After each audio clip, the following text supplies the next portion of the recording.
Assalamualaikum warahmatullahi wabarakatuh.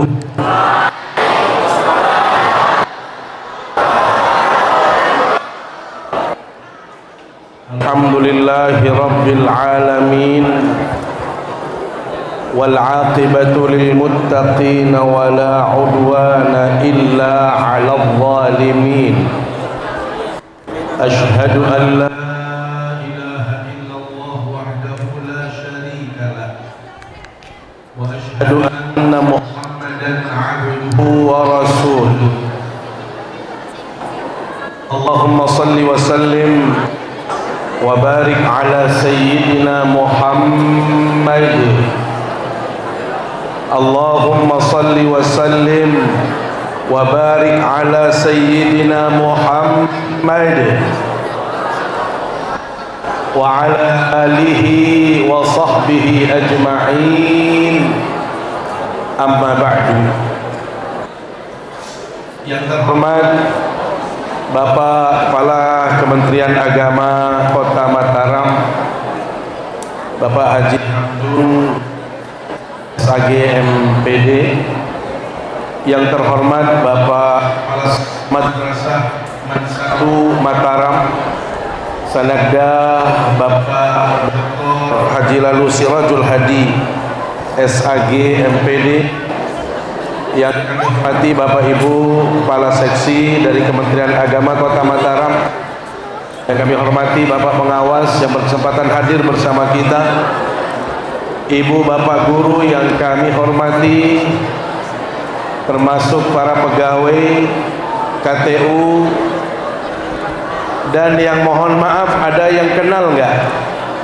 Ada kembaran saya di sini. Mana dia?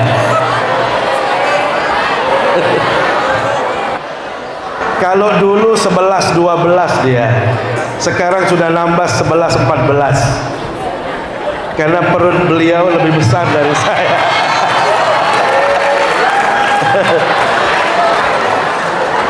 Jadi beliau itu senior saya, beliau guru saya.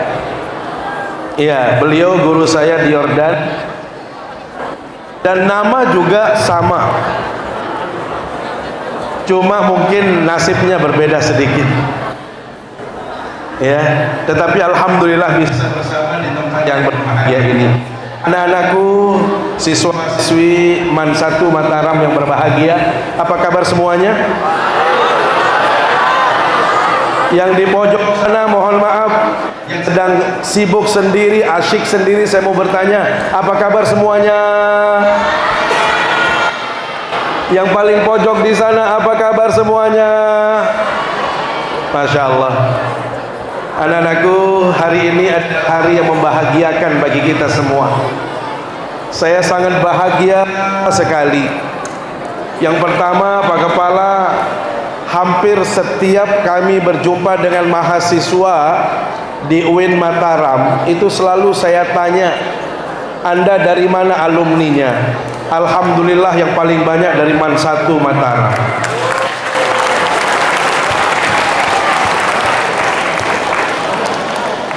Sehingga saya secara pribadi juga berkepentingan untuk bisa hadir di sini. Kenapa? Seperti yang disampaikan oleh Bapak Kepala Sekolah, saya secara langsung juga alumni Man1 Mataram. Kenapa demikian? Karena yang tanda tangan di ijazah kami dulu adalah Kepala Madrasah Man1 Mataram, Bapak Dr. Andes M. Said. Saya pikir sudah lama sekali. Kemudian kita harus bersyukur banyak, anak-anakku yang dimuliakan Allah, karena ini adalah hari spesial, hari Jumat. Ya, siapa yang tahu kalau hari Jumat itu apa?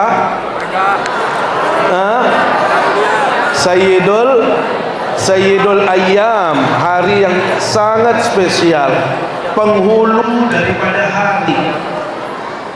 Karena itu anak-anakku yang dimuliakan Allah Subhanahu wa taala, Rasul sallallahu alaihi wasallam bersabda, "Inna min afdali ayyamikum yaumal jumu'ah."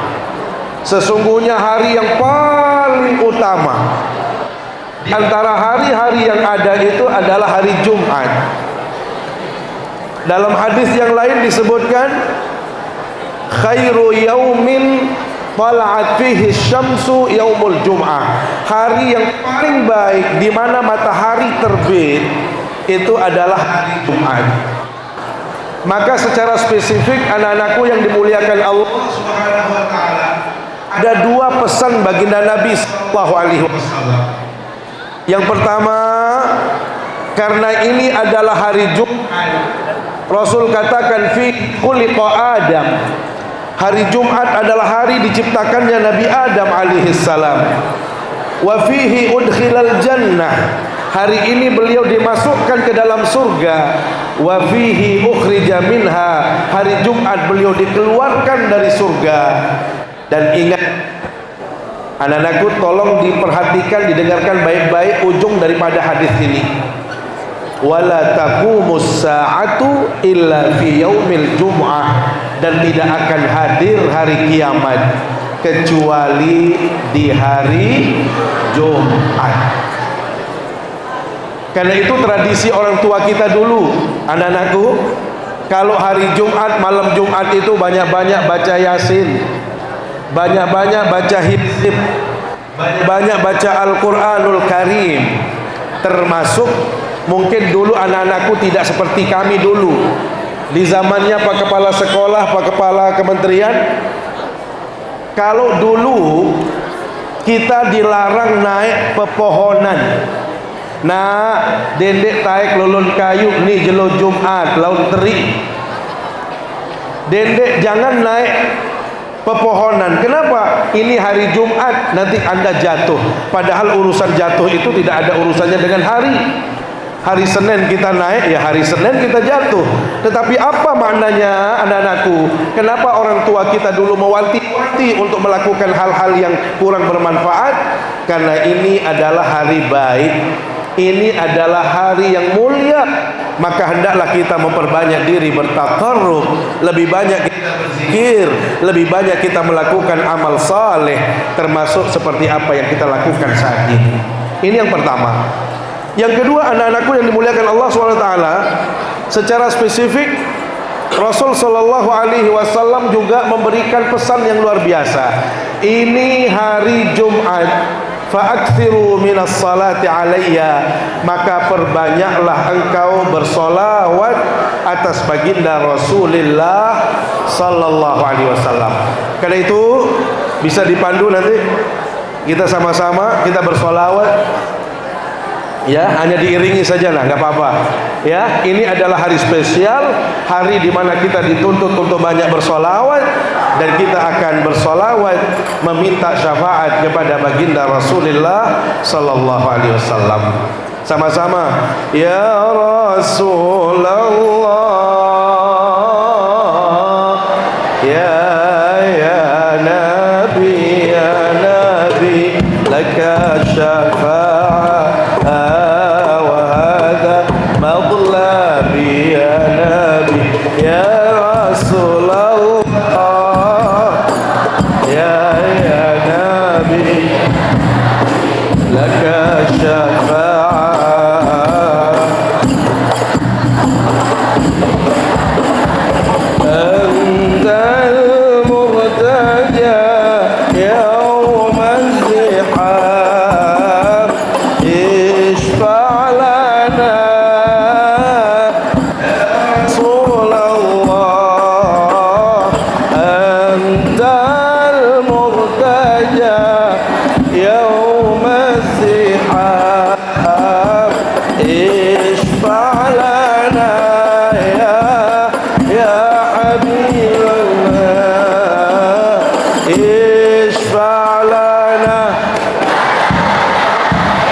kekasihku ya Rasulullah, ku harap syafaatmu ya Habib Allah. Oh kekasihku ya Rasulullah, ku harap syafaatmu ya Habib Allah. Isfa'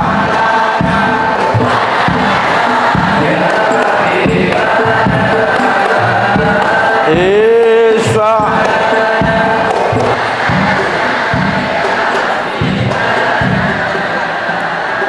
laka syafa'ah ya Rasulullah, ya Nabi. Alhamdulillah.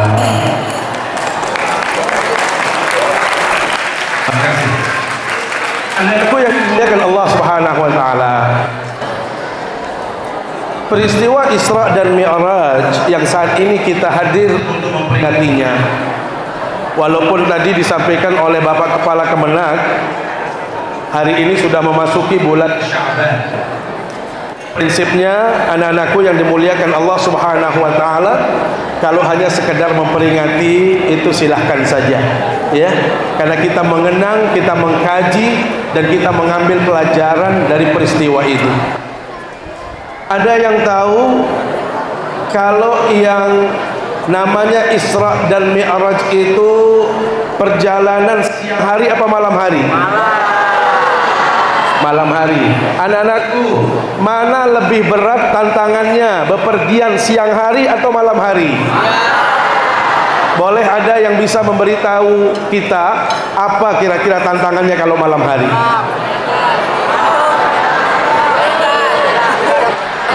Apa? Begal. Benar. Apa lagi? Apa? Ngantuk. Ya, ngantuk. Benar. Ada lagi yang cewek? Ya. Yang pasti menakutkan. Ngantuk. Kemudian kita juga perlu penerangan. Belum lagi kalau di perjalanan, kalau kita tidak tahu medan, di situ ada lubang, di situ ada duri, di situ ada polisi yang mohon maaf, polisi apa namanya? Banyak kendala. Anak-anakku, ini perjalanan yang luar biasa. Kenapa terjadi di malam hari? Allah Subhanahu wa taala berfirman, kalau perjalanan ini dari satu tempat ke tempat yang lain atau dari satu tempat ke tempat yang di situ disebutkan. Ada yang tahu dari mana beliau berangkat, dari mana?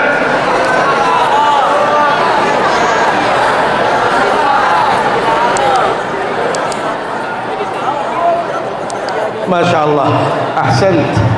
Terima kasih. Perjalanan ini anak-anakku yang dimuliakan Allah diawali dari Masjidil Haram menuju Masjidil Aqsa. Ada yang tahu Masjidil Haram itu di mana? Masjidil Haram itu di mana? Kalau Masjidil Aqsa itu di mana? Anak-anakku, mohon maaf, saya sama Pak Zainuri, Pak Muhammad Zainuri Ustaz, itu memang berada di titik-titik Isra-nya Rasulullah SAW. Jadi kami itu di Yordan. Yordan itu memang berbatasan dengan Saudi, berbatasan dengan Palestina. Sehingga kalau begitu disebutkan perjalanan ini dari Mekah menuju Masjid Aqsa, terbayang bagaimana capeknya kami kalau pergi umroh dengan transportasi darat. Jalan yang menanjak, bebatuan, padang pasir, ya, belum lagi nanti panasnya terik luar biasa. Itu bisa kita bayangkan bagaimana orang-orang Arab dulu bepergian. Makanya orang Arab kalau menyebut sesuatu yang jauh, anak-anakku, dia menyebutnya dengan Aqsa, paling ujung. Apa maknanya? Belum tentu orang Arab itu pernah ke sana, saking jauhnya. Dulu anak-anakku, sebelum era medsos seperti saat ini, kalau ada bapak atau kakak-kakak Anda dulu belajar ke Jawa tahun 70, 80, 90, ya kesannya tua sekali saya kalau 70, padahal masih ABG juga. Apa ABG? Angkatan babi gue. Anak-anakku, tahun 80 90-an, di era-era bapak ibu guru Anda, itu kalau ada orang ke Jawa, itu pasti dia sebut Mekah. Kemana dia sekolah? Sana Mekah. Saking jauhnya orang tidak mungkin ke Mekah, maka Jawa pun mereka sebut Mekah. Saking jauhnya. Makanya dulu tidak semua orang bisa kuliah di Jawa. Ya, sekolah di Malang, di Jogja, di Surabaya, itu tidak mungkin. Sedikit orang, makanya saking jauhnya disebut Mekah. Nah, orang Arab, anak-anakku yang dimuliakan Allah SWT, berangkat dari Mekah, Masjidil Haram menuju Masjidil Aqsa, itu menghabiskan waktu paling tidak, kalau dengan kendaraan unta atau keledai atau sejenisnya, itu menghabiskan waktu 40 hari 40 malam. Lama apa sebentar? Lama. 40 hari 40 malam itu adalah perjalanan yang cukup lama. Makanya kenapa Allah Subhanahu wa taala memilih hewan yang khusus untuk digunakan oleh orang Arab untuk bepergian. Anak-anakku, ada namanya unta. Ada yang pernah lihat unta enggak? Ada yang punya unta di rumah? Bebek unta mungkin ya. Anak-anakku, unta itu karakteristiknya, sekali dia makan, sekali dia minum, bisa bertahan 10 hari lamanya untuk bisa dia berjalan lagi. Bisa dibayangkan kalau kita ini kan 3 kali makan sehari, kapan bisa nyampe? Kalau makan saja, baru keluar dari Mekah, baru beberapa kilo sudah makan siang. Orang Lombok, mohon maaf Pak Kepala, kalau dia makan pisang goreng 5 tambah pesor 2, belum dikatakan nyampah. Kembe ndek manasi ya bahasa Bu Guru. Sehingga bisa dibayangkan kalau onta itu seperti kita, itu tidak akan nyampe. Maka onta itu hikmahnya digunakan oleh orang Arab. Sekali makan bisa bertahan 10 hari, sekali minum dia bisa 10 hari bertahan. Anak-anakku, begitu baginda Nabi sampai di Masjidil Aqsa. Ada yang tahu Masjidil Aqsa itu di mana? Ada yang tahu di mana? Palestina, tanah yang suci, tanah para nabi, negeri Palestina yang diberkahi. Ya Allah, kami berduka, negeri Palestina berduka. Di sana ada Masjidil Aqsa, pernah menjadi kiblat pertama sejarah Isra dan Mi'raj. Rasul salat berjamaah, masjid tertua sunnah dikunjungi, pahalanya 500 kali. Allah bantu kami, Allah bantu kami, Allah bantu kami. Musnahkan yang menzalimi.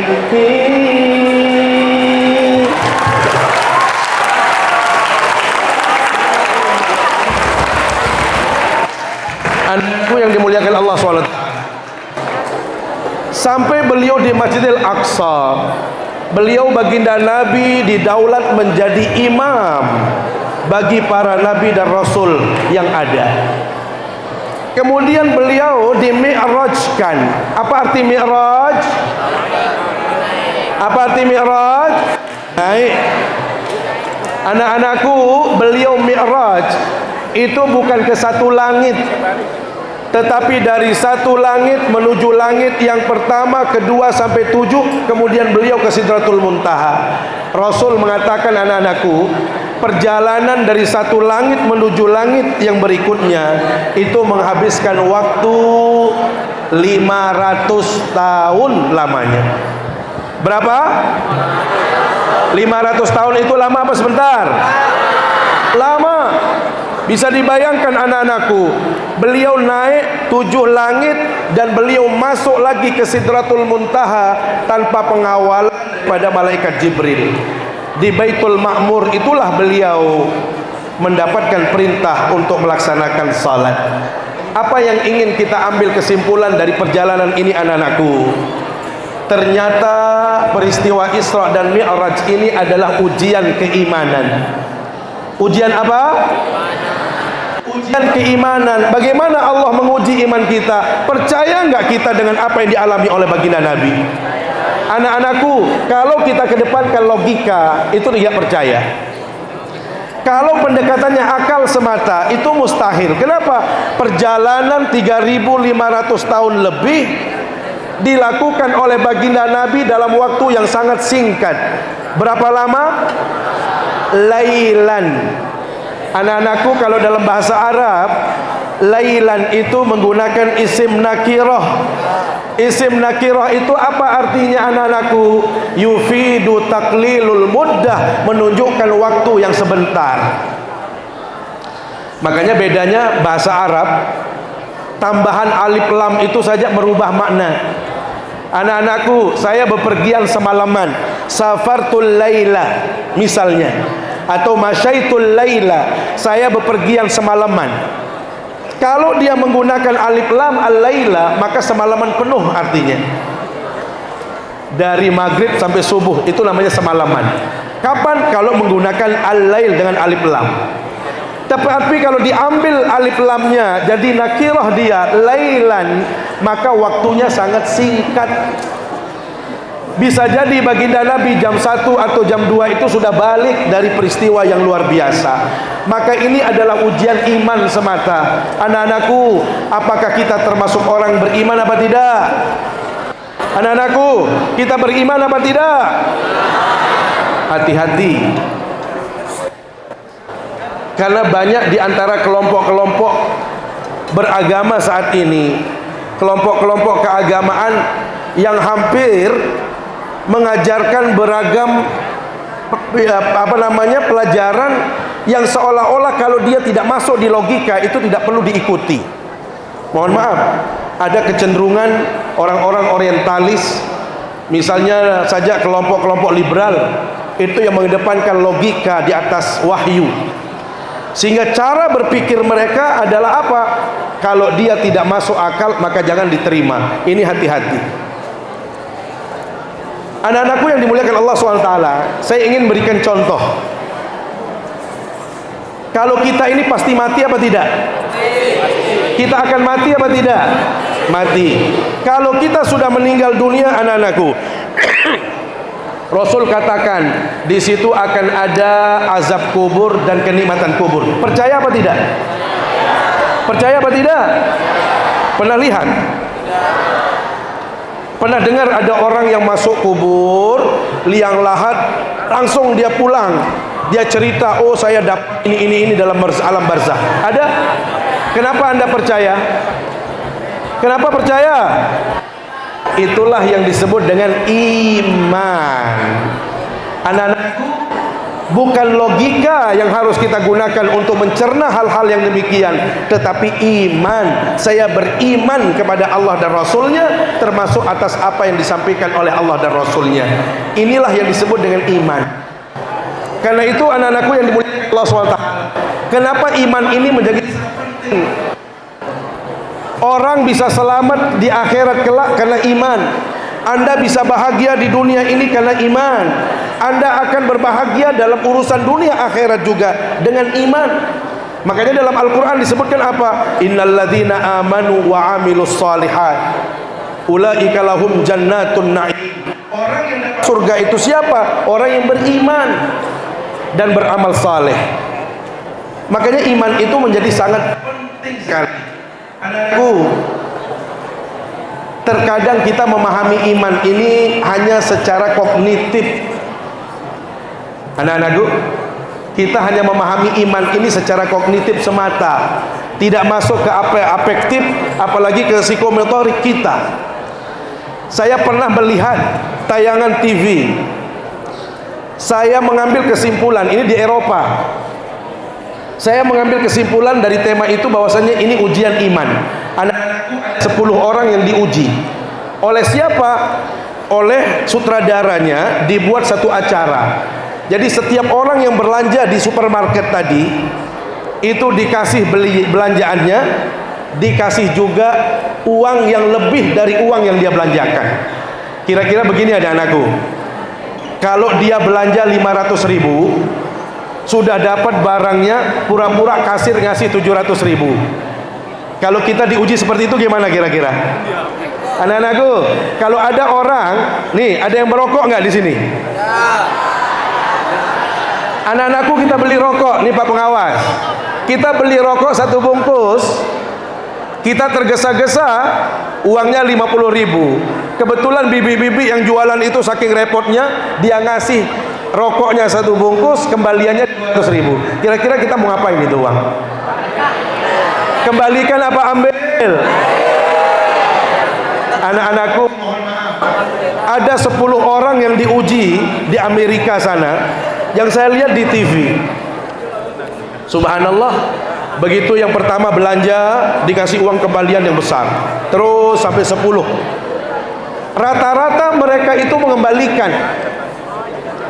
9 di antara 10 yang dites itu, 9-nya mengembalikan. Ditanya, padahal mereka sudah jauh.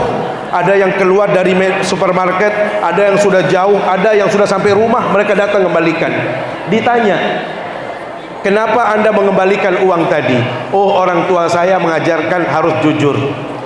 Oh, agama saya mengajarkan tidak boleh bohong.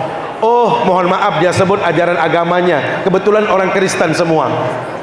Anak-anakku, yang miris sekali dari tayangan itu, 9 itu yang mengembalikan, non muslim semua, 1 yang tidak mengembalikan. Dan mohon maaf saya menyebut, itu orang Islam. Itu ditanya kenapa? Lupa. Jawabannya lupa. Anak-anakku, inilah pentingnya iman. Saya mau bertanya anak-anakku, yakin Allah Maha melihat? Yakin Allah Maha mengawasi? Yakin Allah Maha mendengar? Itulah iman. Anak-anakku, kira-kira kalau kita bisik-bisik tetangga, menyebut keburukan orang lain, menggibah orang lain, Allah Maha tahu apa tidak? Berarti kalau orang beriman, apakah dia berani menggibah apa tidak? Berani menjelekkan orang lain apa tidak? Kenapa tidak? Karena dia beriman. Inilah anak-anakku, ternyata iman itu sulit. Anak-anakku, ada ujian nggak di sekolah ini? Kalau kita bawa contekan, kira-kira boleh apa tidak? Kalau kita melihat contekan saat ujian, Pak gurunya tidak tahu, boleh apa tidak? Pak guru memang tidak tahu, ya. Bapak-bapak memang tidak tahu pengawasnya. Tetapi kira-kira kalau kita nyontek, Allah Maha tahu apa tidak? Kita mau takut yang kemana jadinya? Kita lebih takut ke guru apa Tuhan? Kita lebih takut kepada guru apa Allah? Lihat, makanya manusia itu, mohon maaf disebutkan dalam Al-Quran, yastakhfuna minan nas wala yastakhfuna minallah. Kita itu jauh lebih takut kepada sesama manusia ketimbang kita takut kepada Allah.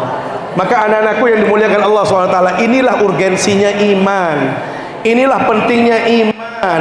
Kenapa orang bila mana dia meninggal dunia cukup mengatakan la ilaha illallah saja, dia akan masuk surga. Bagaimana la ilaha illallah? Yang yakin bahwasanya Allah itu satu-satunya dan dia tidak ada sekutu bagi Allah. Inilah contoh anak-anakku ya. Jadi untuk menghadirkan iman dalam kehidupan itu sangatlah berat. Ada enggak di antara kita yang bila mana mau janjian ketemu sama teman? Ada yang pacaran enggak di sini ya? Kadang-kadang mohon maaf, dia bilang sama ibu bapak di rumah, "Pak, mau menyelesaikan PR." Padahal dia mojok. Anak-anakku, orang yang seperti itu beriman apa tidak? Kalau dia berdusta di hadapan orang tuanya, beriman apa tidak? Lihat, jadi iman itu bukan hanya sekedar kognitif, bukan hanya di lisan saja anak-anakku, tetapi bagaimana kita bisa menghadirkan Allah dalam kehidupan kita. Maka pastikan anak-anakku, Allah Maha melihat, Allah Maha mendengar, Allah Maha mengawasi, Allah Maha segalanya. Apapun yang kita lakukan saat ini, semuanya direkam oleh Allah melalui malaikat-malaikatnya. Karena itu orang beriman tidak mungkin melakukan dosa. Orang beriman, anak-anakku, dia berani berkorban apapun konsekuensi daripada iman. Terakhir anak-anakku, di ujung saya ingin bercerita. Pernah mendengar kisah orang yang beriman yang namanya Masyitah? Anak-anakku, ini adalah potret orang yang beriman. Masyitah ini adalah pembantunya Fir'aun. Dialah yang mengurus putri Fir'aun, yang memandikannya, termasuk memberikan pakaian, menyuapin, termasuk juga menyisiri putri Fir'aun. Anak-anakku, di saat beliau menyisiri putri Fir'aun, tiba-tiba sisir yang dia gunakan itu terjatuh. Ada yang kenal atau yang tahu Fir'aun? Siapa Fir'aun? Fir'aun itu adalah orang yang mengaku dirinya sebagai Tuhan. Dialah satu-satunya manusia paling durhaka sampai berani mengaku diri sebagai Tuhan. Anak-anakku, di saat Masyitah menyisiri putri Fir'aun, tiba-tiba sisir yang dia gunakan terjatuh. Lantas spontan beliau mengucap apa? Bismillah. Anak-anakku, alangkah kagetnya putri Fir'aun. Kenapa? Karena Masyitah tidak menyebut Fir'aun, tetapi menyebut Allah. Yang seharusnya dia mengucapkan apa? Bismi Fir'aun. Kan begitu? Dengan nama Fir'aun. Ternyata dia mengucap selain Fir'aun. Alangkah kagetnya putri Fir'aun. Walhasil apa anak-anakku? Putrinya Fir'aun mengatakan, Masyitah, apakah kamu meyakini ada Tuhan selain bapak saya? Iya, Tuhan itu adalah Tuhan saya dan Tuhan kamu termasuk Tuhan bapakmu. Maka alangkah terkejutnya putri Fir'aun seraya melaporkan kejadian itu kepada bapaknya. Apa yang terjadi kemudian anak-anakku? Dikumpulkan semua pasukan Fir'aun di istana untuk menyaksikan kalau ada orang yang tidak beriman kepada Fir'aun yang namanya Masyitah. Di hadapan halayak anak-anakku, Fir'aun sekali lagi minta kejelasan. Apa benar anda percaya dan beriman kepada selain saya? Masyitah dengan lantang menjawab, iya, amanillah, saya beriman kepada Allah, Tuhan saya dan Tuhanmu juga. Anak-anakku, alangkah murkanya Fir'aun seraya memerintahkan anak buahnya untuk mengumpulkan semua kebutuhan untuk membakar hidup-hidup yang namanya Masyitah. Dipersiapkan tungku api yang menyala, kemudian penggorengan yang sangat besar anak-anakku, dituangkanlah minyak di situ. Masyitah itu punya anak 3. Ada yang usia balita mungkin setahun, ada yang usia 5 tahun, dan ada yang 10-an tahun. Anak-anakku, di hadapan publik yang ada, satu-satu anak Fir'aun digoreng hidup-hidup, anaknya Masyitah digoreng hidup-hidup. Yang paling besar diambil, dituangkan ke dalam penggorengan, meninggal dunia. Yang nomor 2 diambil, digoreng juga, meninggal. Anak-anakku, yang terakhir diangkat seperti ini oleh algojonya Fir'aun. Masyitah, kata Fir'aun, benar Anda seorang ibu? Iya. Kalau Anda benar-benar seorang ibu, pasti Anda punya rasa cinta, pasti Anda sayang kepada anakmu. Lihat, anakmu sebentar lagi akan digoreng. Anda masih yakin kepada Allah? Yakin. Anak-anakku, anak ini pun bisa berbicara di hadapan halayak. Seraya mengatakan apa? Wahai ibunda, tetap istiqomah dalam iman. Jangan ragu dengan imanmu, wahai ibunda. Saya anakmu pun siap menanggung resiko dari keimanan ini. Maka anak-anakku, anak terakhir pun meninggal dunia, termasuk Masyitah. Inilah dalam riwayat 4 orang anak kecil yang bisa berbicara di usia yang masih belia. Siapa itu? Satu, Isa ibnu Maryam. Yang kedua adalah Syahidu Juraij. Kalau teman-teman pernah dengar namanya Juraij, anak yang didoakan oleh ibunya supaya berjumpa dengan ahli maksiat, padahal dia ahli ibadah. Anak-anakku, sedikit saya sampaikan Juraij. Juraij ini ahli solat terus kerjanya. Setiap waktu dia solat karena ahli ibadah. Suatu ketika ibunya memanggil, lewat di dekat tempat dia beribadah. Lewatlah ibunya seraya memanggil, Juraij, kata ibunya. Juraij mendengar panggilan itu sampai dia mengatakan, saya penuhi panggilan ibu saya atau menyelesaikan sholat. Padahal yang dia lakukan itu sholat sunnah. Tetapi karena beliau merasa yakin bahwasanya sholat lebih baik, dia selesaikan sholatnya. Ibunya mungkin merasa tidak nyaman. Ibunya tersinggung karena Juraij tidak memenuhi panggilannya. Maka apa kata ibunya, anak-anakku? Ibunya bersumpah, ya Allah, jangan wafatkan anak saya yang namanya Juraij kecuali dia berjumpa dengan ahli zina. Jangan sampai engkau matikan dia kecuali dia berjumpa dengan penzina. Anak-anakku, ternyata selang beberapa saat, tiba-tiba ada yang mengaku keluar dari tempat Juraij ibadah itu. Seorang perempuan yang mengatakan, saya melahirkan di sini dan ini hasil hubungan gelap saya dengan Juraij. Alangkah terkejutnya semua orang. Bayangkan ahli ibadah, orang yang suka sholat, orang yang kerjaannya ngaji saja, ternyata tiba-tiba keluar seorang ibu muda seraya menyebut Juraij itu adalah hubungan gelap yang dia dapatkan. Anak inilah ada hasil hubungan gelap dengan dia. Anak-anakku, alangkah murkanya orang pada waktu itu. Mereka memaki-maki, merusak tempat ibadah milik Juraij. Anak-anakku, begitu akan dibunuh Juraij, beliau minta satu permohonan. Apa itu? Tangguhkan saya sebentar, saya ingin sholat.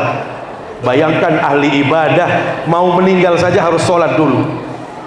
Begitu selesai sholat, anak-anak, beliau minta setelah berdoa kepada Allah, mana anak kecil itu? Datangkan ke sini anak itu. Dia tepuk-tepuk anak ini, wahai anak kecil, berbicaralah kamu di hadapan semua orang, siapa sebenarnya bapakmu. Alangkah hebatnya, tercengangnya semua orang. Ternyata anak kecil ini berbicara, bapak saya adalah seorang pengembala yang selalu istirahat di tempat ini. Apa makna dari kisah yang kita sampaikan, anak-anakku? Ini menunjukkan orang tua itu memiliki posisi yang sangat luar biasa di hadapan Allah. Maka jangan sampai ada anak-anakku, membuat tersinggung orang tua Anda. Jangan sampai Anda menghina orang tua, apalagi sampai mencaci maki orang tua, apalagi mohon maaf membohongi orang tua tadi.